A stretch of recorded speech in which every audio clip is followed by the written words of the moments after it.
बड़ी मुश्किल से हम यहाँ तक पहुँच पाए हैं, चूँकि अब देखिए यहाँ का रास्ता बिल्कुल आने के लायक ही नहीं है, क्योंकि ये जो क्षेत्र पड़ता है ना, ये आपको मैंने बताया था कि ये नदी के बीचों बीच में है। यही वजह है कि यहाँ पर देखिए पानी आपको दिखेगा, नीचे में पानी का ही है और बहुत ही मुश्किल के साथ हम यहाँ तक पहुँच पाए हैं। बाइक को हम यहीं लगाएंगे, इसके बाद हम आगे बढ़ेंगे। सामने बाढ़ आश्रय केंद्र है, वहाँ पर जाएंगे।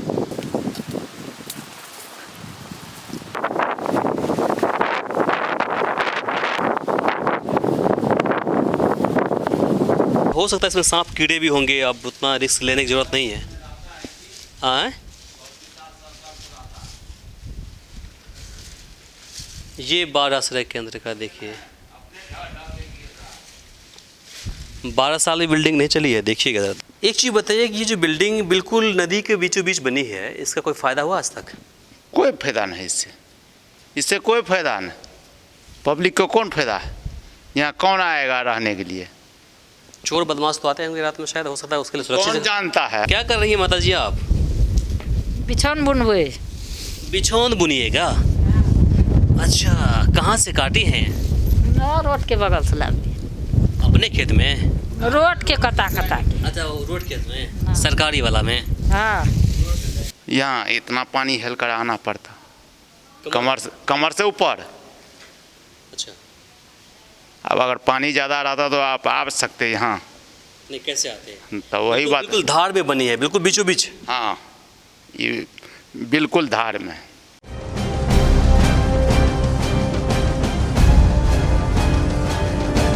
वैसे तो बिहार में बाढ़ हर साल कहर बढ़ पाता ही है। वहीं बिहार राज्य आपदा प्रबंधन विभाग के आंकड़ों के अनुसार राज्य के 38 में से 28 जिले बाढ़ प्रभावित माने जाते हैं। इनमें से 15 जिले ऐसे हैं जिसे अति बाढ़ पीड़ित सूची में अंकित किया गया है। लेकिन 2008 में कोसी एवं सीमांचल में आए प्रलयकारी बाढ़ के बाद प्रधानमंत्री राहत कोष के पैसों से ग्रामीण कार्य विभाग ने मधेपुरा, सुपौल और सहरसा में लगभग 250 करोड़ की लागत से कई बाढ़ आश्रय स्थल बनाया। लेकिन सवाल यह है कि अगर बाढ़ उसी विकराल रूप में फिर से कोसी सीमांचल में कहर बढ़ पाता है, तो क्या पीड़ित लोगों को उस बाढ़ आश्रय केंद्र में सर छुपाने के लिए जगह मिलेगी? इसकी पड़ताल के लिए viewsnews.com की टीम ने जब तीनों जिलों में बने बाढ़ आश्रय केंद्र का मुआयना किया, तो वहां का नजारा कुछ और ही देखने को मिला। देखिए क्या कुछ निकल कर सामने आया है। आपको बता दूं, वीडियो लंबी होने के कारण आपको 3 अलग अलग जिले के 3 एपिसोड देखने को मिल सकता है, लेकिन इसे अंत तक आप जरूर देखें।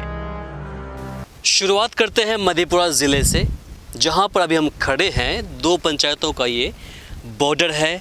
ये सड़क बीच बॉर्डर पर है। इस तरफ आप देखेंगे तो इसराइन खुर्द पंचायत है, और इस तरफ देखेंगे, मेरे राइट साइड देखेंगे तो ये आपको सिंहपुर गढ़िया पंचायत है।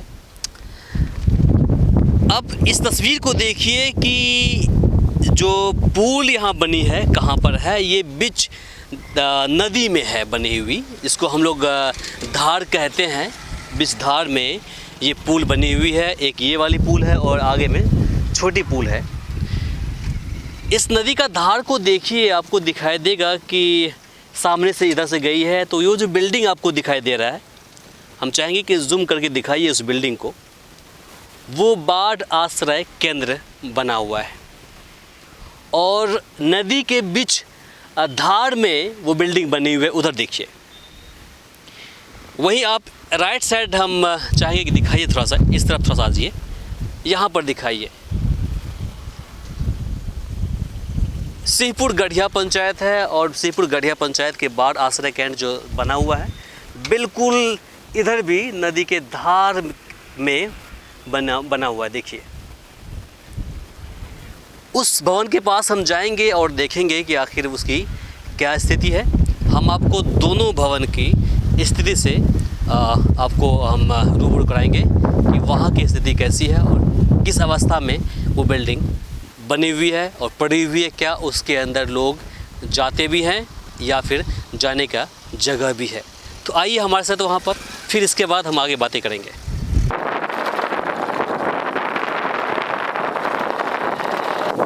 बन गया।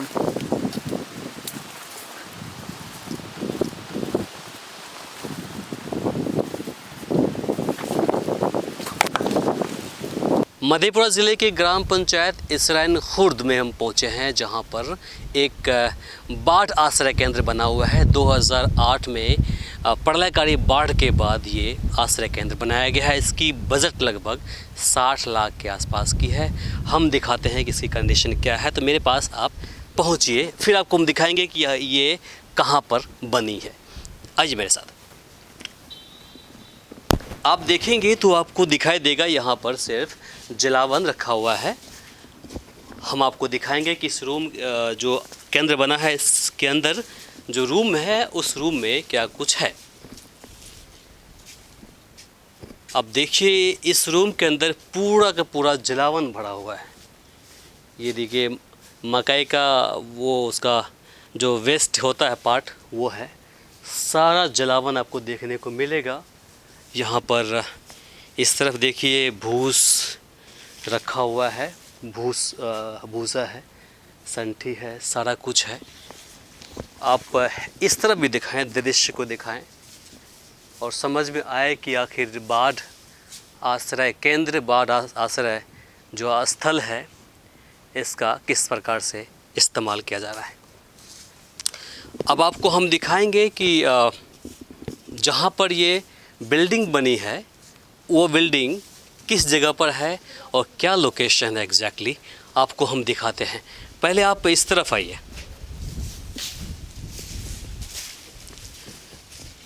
सरकार का मेन उद्देश्य था कि अगर इस क्षेत्र में कभी बारिश का पानी ज़्यादा मात्रा में आ जाए और बाढ़ आ जाए इस क्षेत्र में, तो इस बिल्डिंग में जो भी आश्रय व्यक्ति चाहेंगे रहने के लिए, उसके लिए ये बिल्डिंग बनाई गई थी। लेकिन आप देखिएगा तो नदी के बीच में देखिए, धार उधर सामने देखिए, हम चाहेंगे कि इस तस्वीर को जूम करके दिखाइए, पुल को दिखाइए, पुल कहाँ पर बनी है देखिए सामने में। और ये जो आप देखेंगे रास्ता, इसी रास्ते से पानी गुजरता है। जो बाढ़ का पानी भी होगा या फिर जो पानी अगर गुजरने का होगा तो इधर से गुजरता है देखिए। और इस दूसरे छोर पर, अब एक तरह का ये नदी था पहले, अब तो भर करके थोड़ा सा धार बन गया है। इसके दूसरे छोर पर आप देखिए, ये बाढ़ आश्रय केंद्र बना हुआ है। यहाँ तक पहुँचने के लिए आप सोच रहे होंगे कि कोई पास में कोई गांव होगा, फिर कोई रास्ता होगा, उसके ज़रिए से यहाँ तक पहुँचेंगे लोग, तो आप थोड़ा सा गलत सोचेंगे। क्योंकि इधर आप देखेंगे तो कोई बस्ती ही नहीं है। आपको हम दिखाते हैं, देख लीजिए। देखिए, आपको दूर दूर तक बस्ती दिखाई नहीं देगी।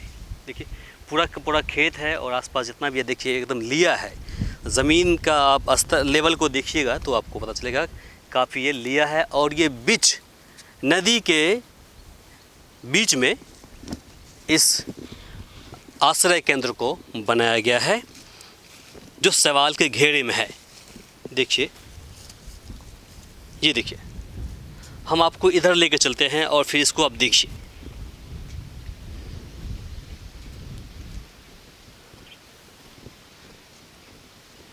आप यहाँ से तस्वीर को बेहतर निगाहों से देख सकते हैं।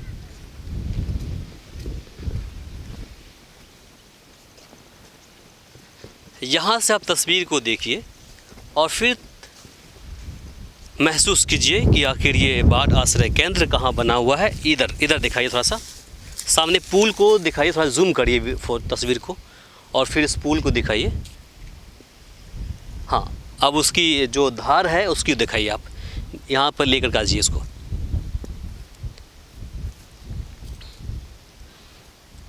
और जो बिल्डिंग बनी है वहाँ दिखाइए थोड़ा सा। अब इस तरफ देखिए, पूरा जंगल है। यहाँ पर कोई देखने वाला नहीं है, इस बिल्डिंग की कोई खैर लेने वाला नहीं है। ये स्थिति में ये बिल्डिंग बनी हुई है। अब सवाल तो खड़ा करना बनता है कि आखिर बाढ़ आश्रय केंद्र जिस प्रकार से बाढ़ पीड़ित लोगों के लिए बनाया गया है, सरकार ने इस पर सैकड़ों करोड़ रुपए खर्च करा है। एक भवन को बनाने में कम से कम का बजट 60 लाख का होता है, उससे ज़्यादा का भी बजट बनता है कहीं कहीं, वो खर्च किया है। उसकी क्या उपयोग है आप खुद देख सकते हैं। और सरकार के जो मंशा है उस पर सवाल तो आप खड़ा कर सकते हैं।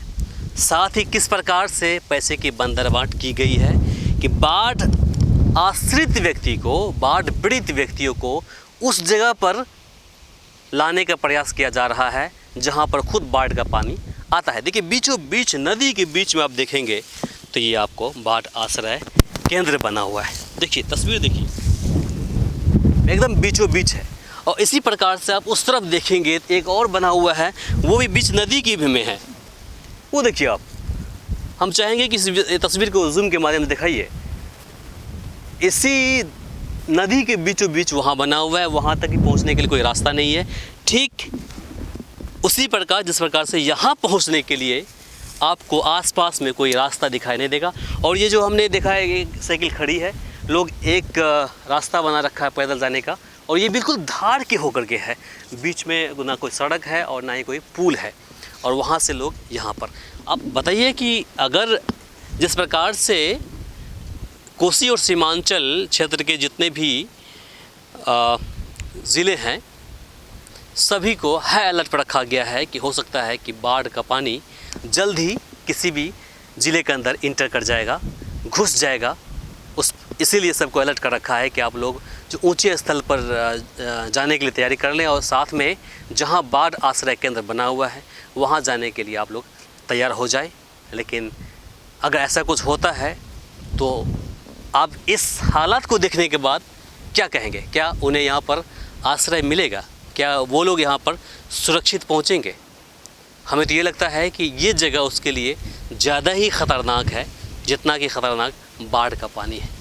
अब आपको हम इस जगह पर पहुँचने के लिए जो रास्ता है, एकमात्र रास्ता, उस होकर के जाते हुए आपको दिखाएंगे कि आखिर बाढ़ का पानी अगर घुसता है तो लोग किस प्रकार से इस जगह पर आएंगे और किस तरफ से आएंगे आपको हम दिखाएंगे। देखिए एक ही रास्ता है यहाँ पर आने के लिए। हम इस बिल्डिंग के नीचे हम निकल रहे हैं।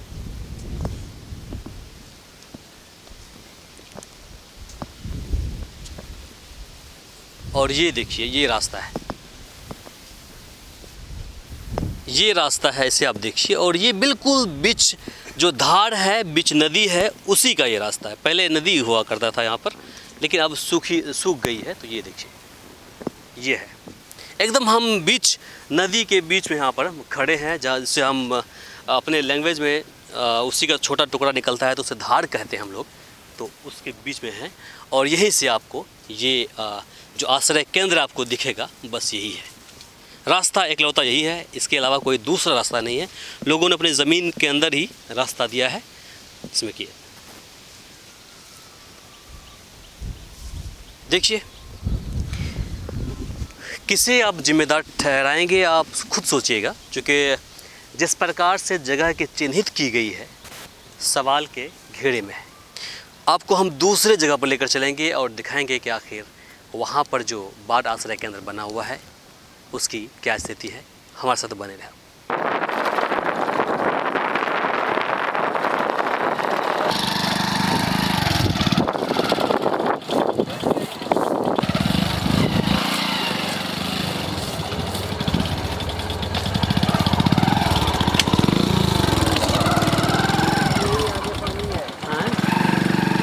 गाड़ी नहीं आएगी। बड़ी मुश्किल से हम यहाँ तक पहुँच पाए हैं, चूँकि अब देखिए यहाँ का रास्ता बिल्कुल आने के लायक ही नहीं है, क्योंकि ये जो क्षेत्र पड़ता है ना, ये आपको मैंने बताया था कि ये नदी के बीचों बीच में है।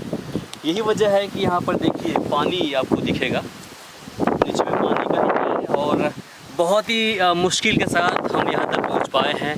बाइक को हम यही लगाएंगे, इसके बाद हम आगे बढ़ेंगे। सामने बाढ़ आश्रय केंद्र है, वहाँ पर जाएंगे और दिखाएंगे उसकी क्या स्थिति है। भाई बने रहिए, आइए देखिए।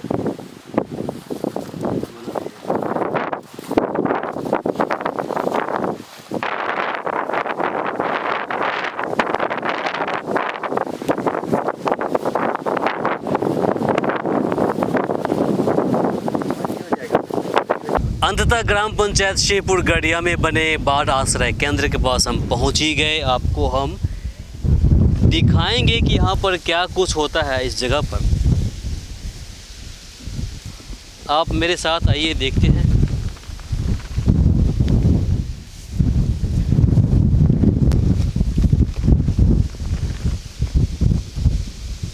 अब इस तस्वीर को देखिए, यहाँ पर माता जी यहाँ पर कुछ कर रही है, बीन रही है।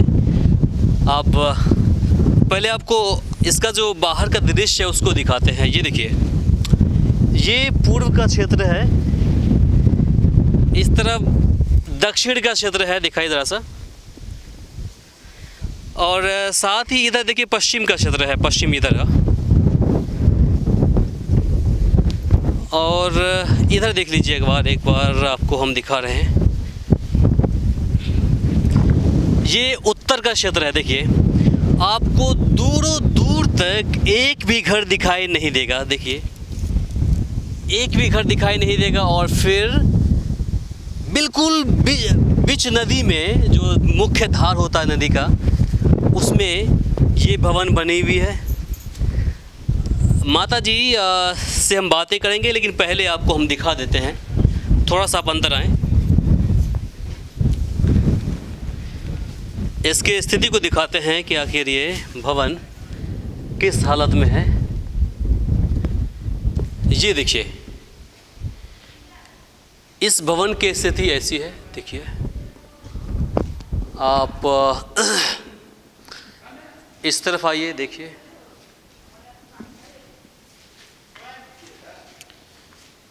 ये भवन बिल्कुल नदी के बीचों बीच में बनी हुई है।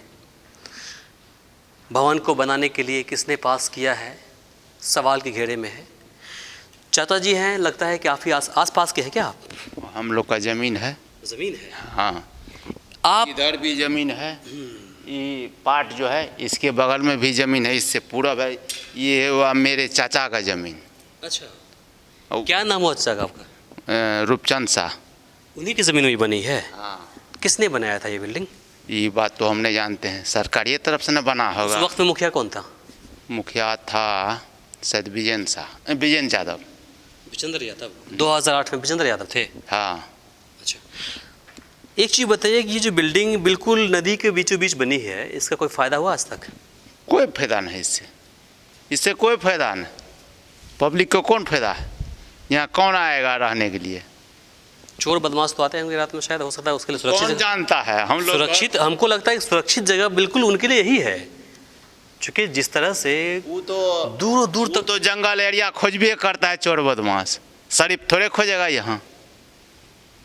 अच्छा, अभी फ़िलहाल तो देखते हैं कि बारिश का मौसम है, लेकिन पानी नहीं आया है, इसलिए कि हम यहाँ तक पहुँच गए किसी तरह से। नहीं तो बाइक नहीं पहुँच सकते। अच्छा आप सड़कें पर से वापस चले जाते हैं, वो पिचिंग पर से।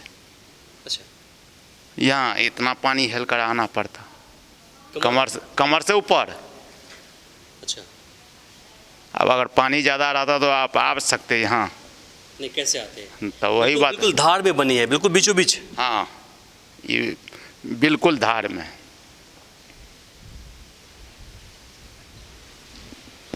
ये सब रोड साइड में रहता तो अच्छा रहता। अगर बाढ़ आता है, पानी आता है, पूरा आसपास में अगर पानी आ गया क्षेत्र में, आप लोग बसने के लिए यहाँ पर आते हैं कि नहीं? मतलब बचने के लिए इस जगह पाएंगे? नहीं, इस जगह कैसे आ सकता है? जहाँ तक में यहाँ आएगा तो आदमी उधरे मर के रह जाएगा। क्या बात करते हैं? हम सही बोल रहे हैं। इससे अच्छा बना हुआ है वहाँ। अच्छा। खोर्धा में पप्पू यादव के घर के निकट नहर साइड में है। देखिए, तस्वीर को देखिए, हम तो शॉक हो गए देखने के बाद। आप क्या सोचते हैं, कमेंट बॉक्स में लिखकर ज़रूर बताइएगा। ये देखिए, इस जगह के कुछ दृश्य को भी देख लीजिए, उसके बाद तो फिर हम आगे जाएंगे ही। ये भवन देखिए कैसा है, इसे देखिए आप।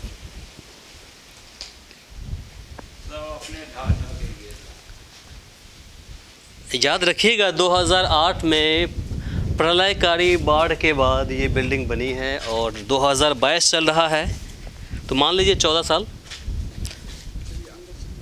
14 साल में हो सकता है इसमें सांप कीड़े भी होंगे, अब उतना रिस्क लेने की ज़रूरत नहीं है। हाँ, ये बाढ़ आश्रय केंद्र का देखिए, 12 साल में बिल्डिंग नहीं चली है। देखिएगा ज़रा दृश्य को देखिएगा।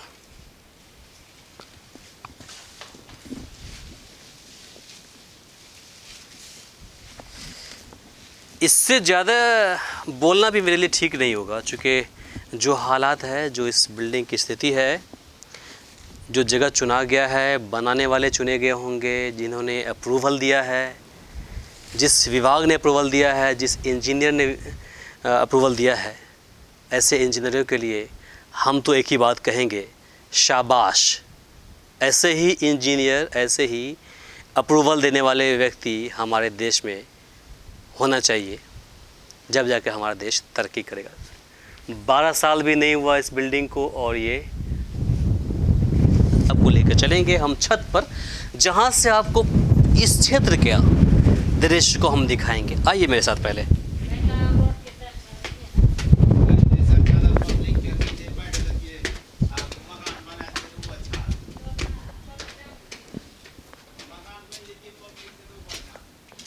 नीचे दिखाइए, ज़रा सा तस्वीर को दिखाइए।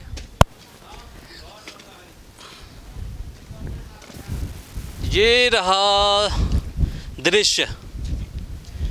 इस जगह से आप चाहे तो यहाँ से कई किलोमीटर की दृश्य को आप देख सकते हैं। आप पहले देखिए।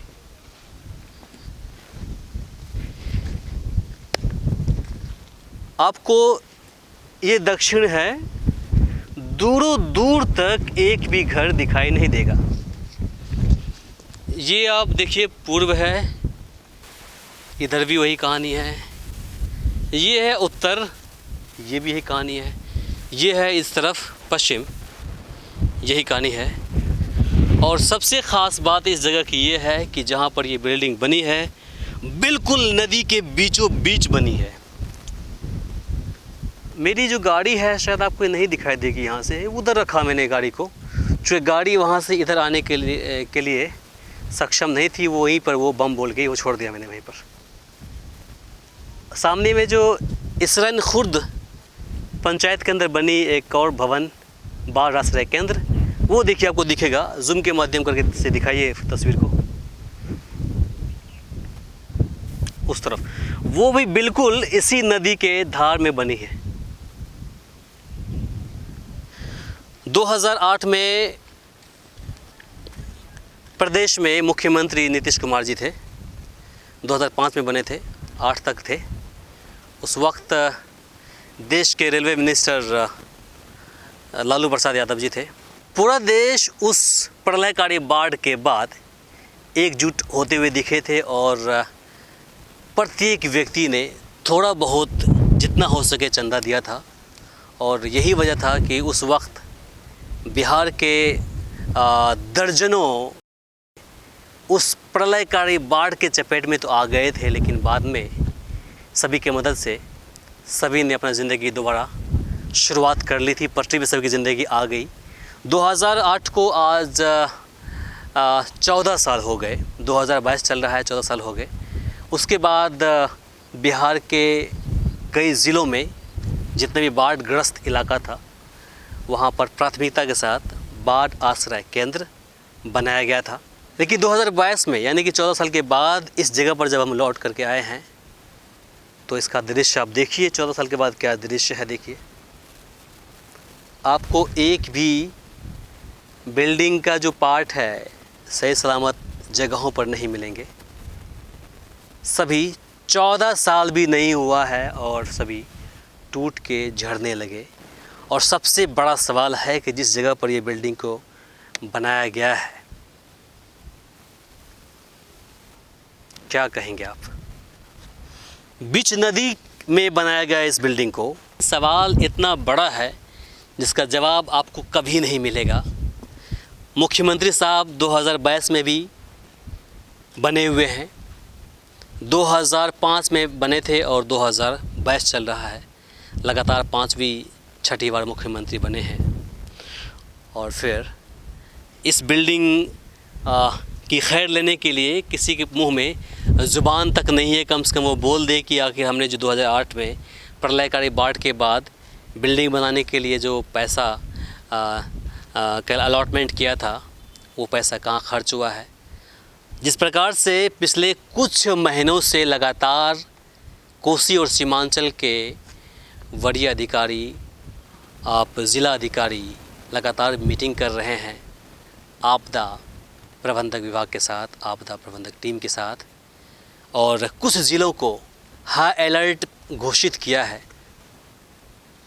इसके बाद कम से कम मुख्यमंत्री साहब या फिर उनके नुमाइंदे इस चीज़ की अपने स्तर से भी जांच परख करवा लेते कि आखिर हमने जो 2008 में प्रलयकारी बाढ़ के बाद बाढ़ आश्रय केंद्र बनवाया था उसकी क्या स्थिति है, क्या वो रहने के लायक है या नहीं। आपको हम आगे भी बताएंगे, देखिए तस्वीर के माध्यम से।